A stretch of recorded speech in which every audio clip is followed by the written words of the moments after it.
अब देखो students, last class में आप लोगों के साथ जो बात हुई थी वो थी इलेक्ट्रिक चार्ज को लेकर। हमने ये जाना था इलेक्ट्रिक चार्ज क्या होता है, इलेक्ट्रिक चार्ज कैसे निकाला जाता है, कैसे इलेक्ट्रिक चार्ज को प्रोड्यूस किया जाता है। मतलब प्रीवियस पूरा लेक्चर हमारा चार्ज के ऊपर था। आज हम बात करने वाले हैं चैप्टर के मेन कंसेप्ट के ऊपर, जो चैप्टर का नाम है इलेक्ट्रिसिटी।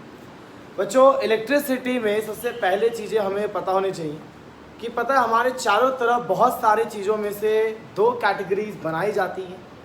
पहला कैटेगरी वो बनाया जाता है जिसके थ्रू चार्ज पास कर सकता है। मान लीजिए मेरे पास ये मार्कर है और चार्ज इसके थ्रू नहीं जा पा रहा, या मेरे पास जो घरों में वायरिंग्स लगी होती है उससे चार्ज जा पा, मतलब हमारे चारों तरफ जो मटेरियल्स हैं, जो सब्सटेंस है बच्चों, उसको दो कैटेगरीज में डाल दिया गया है।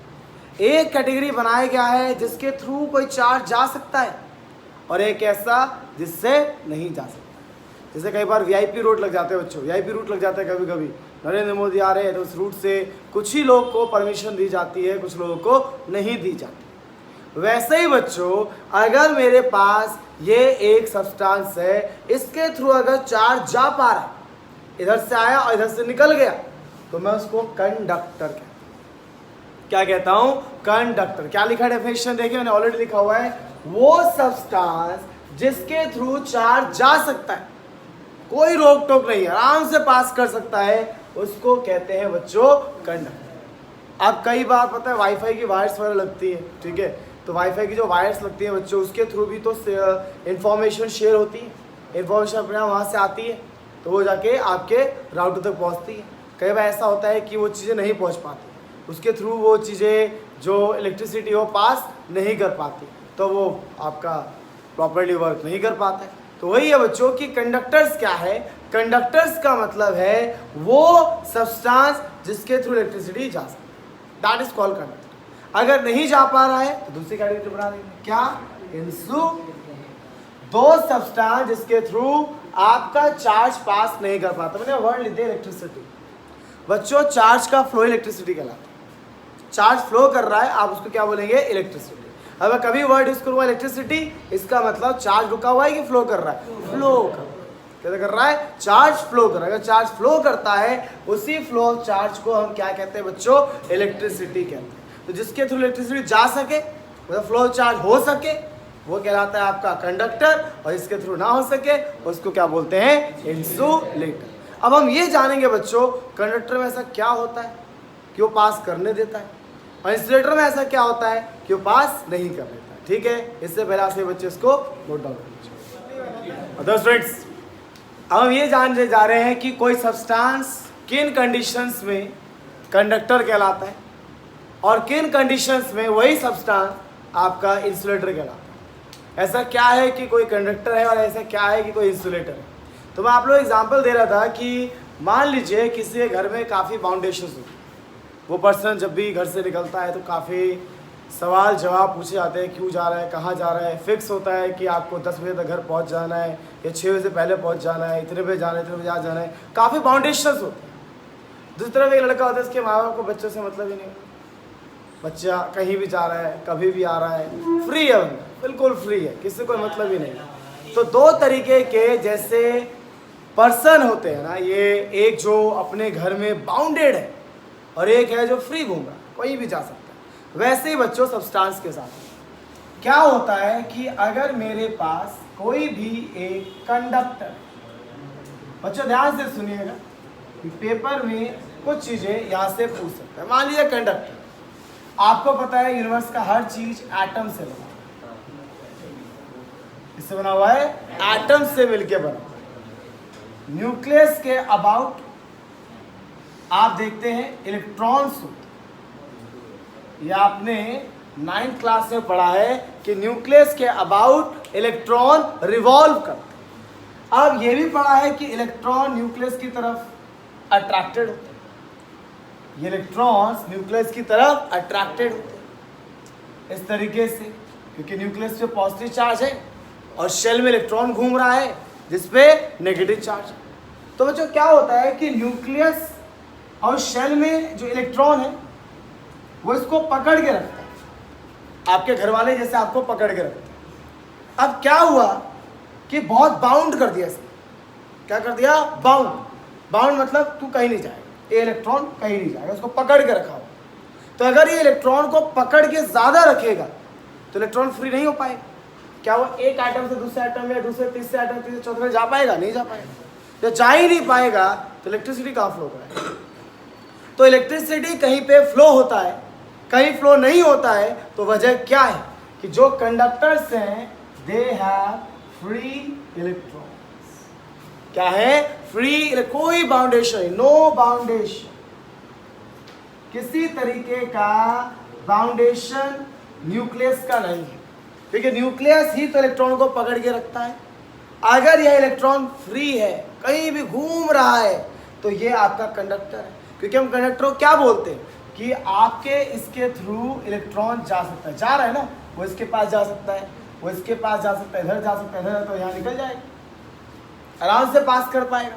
लेकिन यही चीज अगर हम इंसुलेटर की बात करें बच्चों, तो इन केस ऑफ इंसुलेटर अगर हम बात करें, इन केस ऑफ इंसुलेटर, तो हम फ्री इलेक्ट्रॉन्स नहीं, बाउंडेड चार्ज कह लो, वहां पे बाउंड होता है। बाउंड मतलब न्यूक्लियस ने उसको पकड़ के रखा, जाने नहीं देगा उसको। जब जाएगा नहीं तो बेचारा फ्लो कैसे करेगा? क्योंकि जब तक फ्लो नहीं होगा तब तक इलेक्ट्रिसिटी नहीं आएगा ना। इलेक्ट्रिसिटी का मतलब क्या है? Flow of charge. तो जब चार्ज जा ही नहीं पाएगा तो कहाँ से इलेक्ट्रिसिटी फ्लो होगी? तो कंडक्टर्स अगर आपका इलेक्ट्रिसिटी फ्लो करा पाते हैं, एग्जाम में अगर आता है what is the reason behind कि कंडक्टर्स आपके इलेक्ट्रिसिटी फ्लो करा पाते हैं, the reason is that in case of conductor there is no bounded charges, there is a free charge which is present inside the conductor which make them a conductor.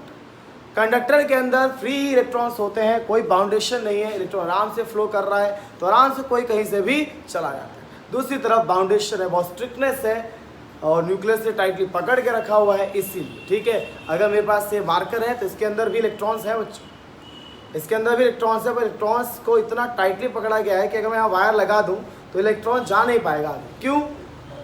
Bounded charge है, ना कि free charge. I think आपको clear होगा कि conductor ऐसी property क्या होती है और इंसुलेटर के पास क्या प्रॉपर्टी होती है। ठीक है, अब हम जानेंगे बच्चों इलेक्ट्रिसिटी भी दो तरह का होता है। ठीक है, तो जल्दी से आप इसको नोट डाउन कर लीजिए। अब देखिए बच्चों, अब हम टाइप ऑफ इलेक्ट्रिसिटी की तरफ पहुंच चुके हैं कि इलेक्ट्रिसिटी कितने तरीके का होता है। बिफोर आप डेफिनेशन लिखे उससे पहले समझिए एक एग्जाम्पल के थ्रू। देखिए स्टूडेंट्स, क्या होता है कि अगर मेरे पास घर पे कॉम रखा हुआ, उस कॉम को एक सिल्क क्लॉथ के साथ रब कर रहे हैं, बहुत देर रब करके आप वो पेपर को चिपका लेते हैं, तो वहाँ भी तो चार्ज प्रोड्यूस हो रहा है, वहाँ भी तो चार्ज प्रोड्यूस हो रहा है। बच्चों, मेरे पास एक रॉड और आपके पास सिल्क का एक कपड़ा, आपने इन दोनों को रब करना शुरू किया, दोनों को रब करना क्या कर दिया, स्टार्ट किया। रब करने से क्या हुआ आपको पता है, फ्रिक्शन में पढ़ाया गया है, इलेक्ट्रॉन का मूवमेंट होगा। इलेक्ट्रॉन के मूवमेंट होने से इसके पास कुछ पॉजिटिव चार्ज आ गया और इसके पास कुछ नेगेटिव चार्ज आ गया, जिससे ये इसकी तरफ क्या हो जाता है, अट्रैक्ट हो जाता है। तो बच्चों ध्यान से सुनिएगा, जब मैंने यहाँ पर इस रॉड को इस सिल्क के साथ रब किया तो रब करने के बाद चार्ज प्रोड्यूस हुआ थ्रू द फ्रिक्शन, बट क्या ये चार्ज मूव कर रहा है? अब सोचिए बच्चों, क्या इसका चार्ज निकल के बाहर जा रहा है? फ्लो तो नहीं कर रहा है ना, चार्ज डेवलप हो गया। देखो बच्चों, एक चीज चार्ज हो गई, आपका जो रॉड था वो चार्ज हो गया और चार्ज होके आसपास के पेपर्स को भी वो अपनी तरफ क्या कर रहा है, अट्रैक्ट कर रहा है। लेकिन इस चार्ज से आप घरों में पंखे तो नहीं चला सकते, आप घर की टीवी तो ऑन नहीं कर सकते कि लो भाई मम्मी लाइट नहीं आ रही, लाओ वो कॉम लाना, अभी ये रब करता है और बोलो चलाओ टीवी चलाओ, है आईपीएल का मैच चल रहा जो। तो ऐसा पॉसिबल नहीं है ना। क्यों? क्योंकि बच्चों जब आप उस कॉम को रब करते हैं तो चार्ज आता है, उस पर चार्ज फ्लो नहीं करता है। चार्ज आता है पर चार्ज फ्लो नहीं करता है, वहीं रहता है। तो चार्ज रेस्ट में वहां पर या मूव कर सकता है, रेस्ट। इसके पास जो चार्ज आया बच्चों, इसके पास जो चार्ज आया है वो एक स्टेशनरी चार्ज, स्टेशन में रुका हुआ चार्ज है, रेस्ट पे चार्ज है। ठीक है, आपके पास रॉड है, आपने ऐसे इसको रब किया और आप सोचेंगे कि आज चलिए कुछ बैटरी चार्ज कर लेते हैं। तो इन्वर्टर क्यों आते हैं दुनिया में? आपके घरों में इलेक्ट्रिसिटी आ जाती, बिजली बिल भी नहीं आते, लोग कॉम भी खरीद लेते, कॉम भी रगड़ रहा है सब बंदे घर पे अपने, चला रहे पंखे, चला रहे कूलर। क्यों नहीं हो सकता? क्योंकि जो कॉम में आप रब करके लाते हैं चार्ज, अगर इस मार्कर के पास चार्ज आ रहा है तो चार्ज फ्लो नहीं करेगा। लेकिन सोचिए आपके घरों में जो पंखे वगैरह चलते हैं, आप जो वायर्स इसमें लगाते हैं, तो स्विच जब ऑन करते हैं तो क्या इलेक्ट्रॉन वहीं रहता है कि मूव कर जाता है? फ्लो कर जाता है। तो चार्ज का फ्लो हुआ वहाँ, चार्ज यहाँ फ्लो नहीं हुआ, चार्ज आया रुक गया, फ्लो नहीं हुआ। तो जो चार्ज फ्लो नहीं करता है, जो चार्ज फ्लो नहीं करता है, ऐसी इलेक्ट्रिसिटी को स्टैटिक इलेक्ट्रिसिटी कहते हैं, जहाँ पे इलेक्ट्रिक चार्ज किस पे रहता है? लेकिन वही चार्ज अगर मोशन में आ जाए तो उससे हम लोग करंट इलेक्ट्रिसिटी कहते हैं। करंट आपने कई बार सुना होगा, जैसे मान लो कई बंदे क्या होते हैं कि कोई नशा वशा कर रहा है, ऐसे कहते हैं यार करंट सा आ गया मेरे शरीर में, तो करंट सा दौड़ गया। करंट मतलब एकदम से शरीर के अंदर ऐसा लगता है कुछ चीज़ चलने लग गई, मूव करने लग गई, that is called the current. तो करंट का मतलब होता है किस चीज़ का मोशन, करंट का किस चीज़ का मूव कर रहा है। यहाँ करंट का मतलब किस चीज़ से है? मोशन। मोशन किसका? चार्ज का। अगर चार्ज मूव कर रहा हो तो करंट इलेक्ट्रिसिटी, और चार्ज अगर रुका हो तो स्टैटिक इलेक्ट्रिसिटी। और यहाँ से चैप्टर शुरू होगा आप लोगों का करंट इलेक्ट्रिसिटी, और यहीं से हम लोगों को स्टार्ट करना अपना चैप्टर। यहाँ तक पहुँचने के लिए आपको पूरा इंट्रोडक्शन दिया गया है कि क्या होता है चार्ज, चार्ज कैसे प्रोड्यूस किया जाता है, चार्ज किस तरीके से, क्या क्या मैथड्स थे उसको निकालने के। ठीक है, उसके बाद देखा कि हम लोगों ने चार्ज किसके थ्रू जा सकता है, क्यों उसके थ्रू जा सकता है, और गया तो उसका नाम क्या पड़ जाएगा? करंट इलेक्ट्रिसिटी, जो हमारे घरों में आती है। तो चले बच्चों शुरू कर देते हैं अब करंट इलेक्ट्रिसिटी कहानी। लेकिन उससे पहले दो चीज़ें और डिस्कस करेंगे हम लोग आपसे, एंड वो है इलेक्ट्रिक पोटेंशियल और इलेक्ट्रिक फील्ड। बहुत मजा आने वाले चैप्टर में। ठीक है, देखो न्यूमेरिकल करने से पहले अगर आपने थ्योरी बहुत अच्छी कर ली है तो मज़ा तो आएगा। अगर आप सीधा न्यूमेरिकल पे घुस जाएंगे तो फॉर्मूले का पता नहीं रहेगा आपको बिल्कुल भी। ठीक है, तो चलो अच्छे उसको फटाफट डाउन कीजिए। तो चलो अच्छा स्टार्ट करते हैं, and that is electric field. थोड़ा टिपिकल टॉपिक है, तो टिपिकल वर्ड्स यहाँ यूज़ होते हैं, तो थोड़ा सा आपका कॉन्सेंट्रेशन ज़्यादा चाहिए होगा यहाँ पर। Electric field, the electric potential, potential different. उसके बाद तो चैप्टर बड़ा स्मूथली चलेगा। और 3-4 टॉपिक्स हैं बीच में जो थोड़ा दिक्कत करते हैं।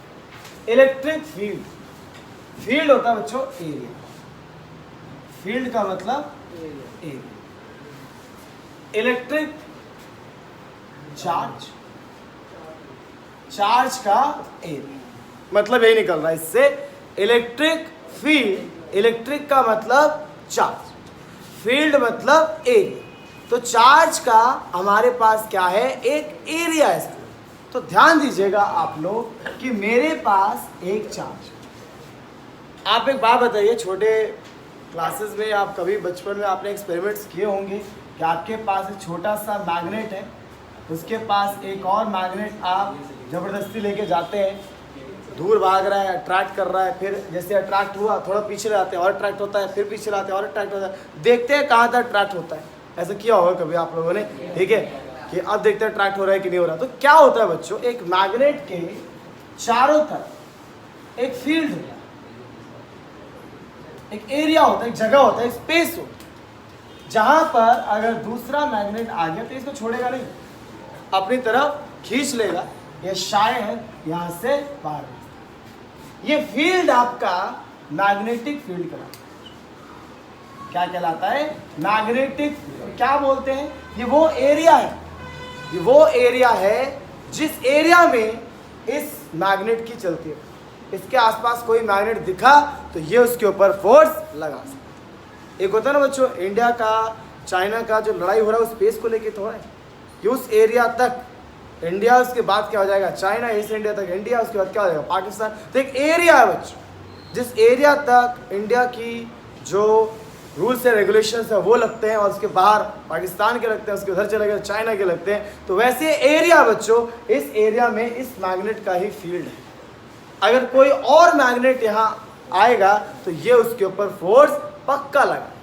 वैसे ही बच्चों, जैसे कि यहाँ मैग्नेट को लेके कहानी आपको बताई है, इसी तरीके से हमारे चार्ज की भी कहानी होती है। चार्ज के भी चारों तरफ एक एरिया होता है, जिस एरिया को हम लोग बच्चों इलेक्ट्रिक फील्ड कहते हैं। क्या कहते हैं? Electric field. यहाँ कोई दूसरा चार्ज आ गया तो ये इसको रिपेल कर सकता है, और अगर नेगेटिव चार्ज आ गया तो ये इसको अट्रैक्ट कर सकता है।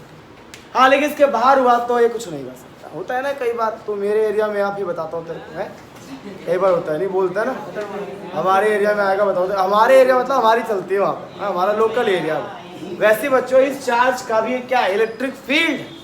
अगर इस इलेक्ट्रिक फील्ड में कोई और चार्ज आएगा तो ये उसके ऊपर जरूर फोर्स लगाएगा। तो इलेक्ट्रिक फील्ड क्या है बच्चों? इट इज स्पेस, एक जगह है अराउंड अ चार्ज। एक चार्ज के अराउंड का स्पेस है इन विच, जिसमें इट कैन एक्सर्ट, ये एक्सर्ट हो लगा रहा है, it can exert an electric force on another charge. एक चार्ज के अराउंड का वो स्पेस, एक चार्ज का वो एरिया जहां पर ये दूसरे चार्ज पे फोर्स लगा सकता है, उसको कहा जाता है बच्चों इलेक्ट्रिक फील्ड। ठीक है, तो चलिए इलेक्ट्रिक फील्ड के बाद शुरू करें। इलेक्ट्रिक पोटेंशियल, आप फटाफट इसको लिख लीजिए बच्चों। अब देखो स्टूडेंट, जो अगला टर्म मैं आपसे डिस्कस कर रहा हूँ इलेक्ट्रिक पोटेंशियल, इसको समझाने के लिए पहले आपको इलेक्ट्रिक फील्ड समझा रहा हूँ। काफ़ी कंफ्यूजिंग सा डेफिनेशन रहता है, लेकिन पेपर में आता ज़रूर है इलेक्ट्रिक पोटेंशियल। और एक वर्ड और होता है इलेक्ट्रिक पोटेंशियल डिफरेंस, उसमें क्या फ़र्क है, बहुत ज़्यादा पेपर में पूछा जाता है। तो बच्चों को समझाने के लिए पहले, जैसे मैंने आपसे कहा, डेफिनेशन पढ़ने से पहले आप डेफिनेशन को समझिए, उसमें क्या लिखा हुआ है, क्या कहना चाहता है डेफिनेशन। बच्चों एक बात बिल्कुल ध्यान समझिएगा, मेरे पास एक चार्ज है और इस चार्ज के अराउंड ये इलेक्ट्रिक फील्ड है, जो अभी थोड़ी देर पहले मैंने आपको बताया। इस इलेक्ट्रिक फील्ड में अगर कोई और चार्ज आ गया तो ये उसको रिपेल या अट्रैक्ट फोर्स लगाएगा ही लगाएगा। तो बच्चों एक बात ध्यान से सुनिए, मेरे पास एक चार्ज है, इसको टेस्ट चार्ज कहते हैं। टेस्ट चार्ज क्यों? क्योंकि आप इसके थ्रू इसका फील्ड टेस्ट करने जा रहे हैं। मान लो कोई पुलिस स्टेशन है, उसके चारों तरफ एक एरिया है, नवादा है, नवादा का एरिया है, कोई क्राइम अगर होगा तो इस एरिया के अंदर अगर कुछ भी होगा तो ये इसको डील करेगा। बाहर से कोई पर्सन आएगा तो ये डील करेगा। तो ये चार्ज है, इस चार्ज के अराउंड इलेक्ट्रिक फील्ड। अब बाहर से एक टेस्ट चार्ज को लाया जा रहा है, कहाँ से बच्चों? इन्फिनिटी से। इन्फिनिटी बहुत दूर से इस चार्ज को लाया जाएगा। इस चार्ज को जब लाया जाएगा, अभी फील्ड के अंदर आ, किसके अंदर? फील्ड के। ध्यान रखिएगा बच्चों, अभी वो बाहर था, अभी तक वो क्या था? बाहर था। अब इस एरिया के अंदर एंटर कर रहा है। तो बच्चों अगर कोई चार्ज बाहर से अंदर एंटर करेगा तो अब ये एक्टिवेट होगा, इसके फील्ड में आ गए, अब ये तो फोर्स लगाएगा। तो ऑब्वियस सी बात है बच्चों, इसको यहाँ आप अंदर लाने की कोशिश करेंगे तो क्या आपको वर्क नहीं करना पड़ेगा? करना पड़ेगा। भाई इंडिया में अगर कोई टेररिज्म आके घुसेगा तो क्या उसको काम नहीं करना पड़ता है कि इंडिया में कहते हैं आ जाओ भाई बम ब्लास्ट कर ले? ऐसा नहीं होता ना। जब अंदर आते हैं उनको काफ़ी ज़्यादा स्टडी, काफ़ी वर्क करना पड़ता है इसके अगेंस्ट। तो अच्छा ये रहा चार्ज, ये इसके अराउंड इलेक्ट्रिक फील्ड। एक टेस्ट चार्ज बाहर से एंटर कर रहा है, जैसे इस फील्ड के अंदर आने की कोशिश करेगा तो उसको वर्क करना पड़ेगा, इसके अगेंस्ट वर्क करना पड़ेगा। तो मान लीजिए आपने इसको यहाँ तक ले आए, इस पॉइंट तक ले आए, इस ए पॉइंट तक, तो क्या यहाँ से यहाँ लाने में आपको वर्क नहीं करना पड़ा होगा? करना पड़ा होगा। अगेंस्ट किसके? Electric force of Q. जब आप इसको उठा के यहाँ ला रहे होंगे, हाँ भाई अगर आप यहीं रख रहे हैं तो कोई दिक्कत नहीं, फिर तो वर्क करना ही पड़ेगा, पोटेंशियल जीरो। अगर आप इसको यहाँ से यहीं ला रहे हैं तो आपको कुछ वर्क करना नहीं पड़ेगा। लेकिन अगर आप इसको फील्ड के अंदर ला रहे हैं, यहाँ से उठा के फील्ड के अंदर रख रहे, तो आपको वर्क करना पड़ेगा। वही वर्क जो आपको करना पड़ा, यही वर्क जो आपको करना पड़ा एक यूनिट चार्ज के लिए। यूनिट चार्ज समझते हैं बच्चे? 1 कूलम। यूनिट चार्ज क्या समझते हैं? 1 कूलम, मतलब 1 कूलम का चार्ज इन्फिनिटी से, 1 कूलम का चार्ज इन्फिनिटी से उठा के फील्ड के अंदर लाने में जितना वर्क करना पड़ेगा वही पोटेंशियल होता है। 1 कूलम चार्ज को इन्फिनिटी से उठा के इस पॉइंट पे लाने में जितना वर्क करना पड़ता है वही पोटेंशियल होता है। यही लिखा बच्चों, जितना वर्क 1 कूलम चार्ज के लिए करना पड़ेगा, डिवाइड कर देना चार्ज तो 1 हो गया अपने आप। जो वर्क आपको 1 कूलम चार्ज के लिए करना पड़ता है वही पोटेंशियल कहलाता है। क्या कहलाता है? पोटेंशियल। इन्फिनिटी से का मतलब हुआ आप उस इन्फिनिटी से उठा के कहाँ ला रहे हैं? ए पॉइंट पे ला रहे हैं। तो सोचिए बच्चों, ये 1 जूल काम करना पड़ जाए आपको। सोचिए कितना काम करना पड़ जाए? जूल। जूल होता है सही वर्क का। मान लीजिए 1 जूल आपको वर्क करना पड़ जाए 1 कूलम चार्ज को ला रहे हैं, तो जो पोटेंशियल डेवलप होता है वो 1 वोल्ट होता है। कितना होता है? 1 वोल्ट। तो 1 volt is that potential which is developed when 1 coulomb charge is moving from infinity to given point and work done is 1 joule. 1 joule काम अगर 1 कूलम चार्ज को मूव करने पे करना पड़े तो वहां पर 1 वोल्ट का पोटेंशियल डेवलप होता है। तो यही कहलाता है बच्चों पोटेंशियल, जो थोड़ा सा कंफ्यूजिंग डेफिनेशन रहता है। सोचिए इसको उठा के आप किसी और पॉइंट पे लाएंगे तो क्या आपको उतना ही वर्क करना पड़ेगा? नहीं, अलग होगा। इसका पोटेंशियल अलग होगा, इसका पोटेंशियल अलग होगा, इधर पोटेंशियल होगा, हर पॉइंट का पोटेंशियल अलग होगा, लेकिन बाहर लिया तो 0 होगा। तो 1 कूलम चार्ज को बहुत दूर से इन्फिनिटी से गिवन पॉइंट पे लाने में जितना वर्क करना पड़ता है वही इलेक्ट्रिक पोटेंशियल कहलाता है। बच्चों जहाँ लिखा है मैंने, electric potential any point in the electric field, field के अंदर किसी भी पॉइंट पे इलेक्ट्रिक पोटेंशियल को डिफाइन किया जा सकता है। कैसे? कितना वर्क करना पड़ा यूनिट चार्ज को इन्फिनिटी से उस पॉइंट पे लाना है, that is called electric potential. बड़ा कंफ्यूजिंग रहता है, बच्चे बड़े कंफ्यूज रहते हैं जब बुक बेस्ड डेफिनेशन को पढ़ते हैं कि क्या मतलब है इलेक्ट्रिक पोटेंशियल का। इलेक्ट्रिक पोटेंशियल का मतलब है चार्ज को उठाइए इन्फिनिटी से और वहाँ लाइए और देखिए कितना वर्क करना पड़ रहा है। लेकिन 1 कूलम चार्ज को लाइए, जितना वर्क करना पड़ेगा वही आपका क्या हो जाएगा? पोटेंशियल। तो सोचिए अगर आपको पोटेंशियल दे दे और चार्ज दे तो वर्क निकाल लेंगे, work they they charge they potential निकाल लेंगे आप। रिलेशन हो गया आपके पास। पूछ सकता है आपसे कि 6 वोल्ट है, 2 कूलम का चार्ज है तो 12 जूल वर्क है, 6 × 2 12। ठीक है, इस तरीके से हम बहुत सारे न्यूमेरिकल्स भी करेंगे बच्चों। आप यहाँ तक सही बच्चे नोट डाउन करें।